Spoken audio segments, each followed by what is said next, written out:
Саламатсыздарбы? Бүгүн 24 март күнгө шейшемби. Бул жогорку сот.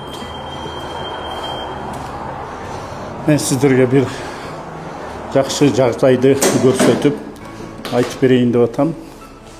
Бул ушул жогорку соттун кире бериши. Ушул жогорку соттун кире беришинде биринчи кабатта мына 111 кабинет.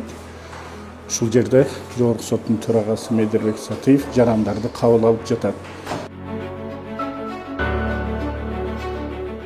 Негизи ар жуманын шейшемби күнү саат 9-дан баштап төрага Медербек Сатыев жарандарды кабыл алат. Мен сиздерге ушуну айтып коеюн дедим эле. Кайрылсаңыздар болот. Мен кече келдим. Андан мурунку күндөрү дагы телефон чалгам. Кече келип Айнура биринчи этажда 111 кабинет бар экен, Айнура деген кызыбызга жазылдым. Бүгүн кабыл алды. Экинчи күндөрү дайыма кабыл алат экен. Бүгүн эч кандай тоскоолдук жок, кабыл алды. Эч кандай проблема болгон жок. Анан мен дайыма байкашыма караганда дайыма экинчи күндөрү үзгүлтүксүз кабыл алып келатат да төрага. Ошол жери жакшы. Карапайым адамдарды кабыл алган бул бардык убакта жакшы да.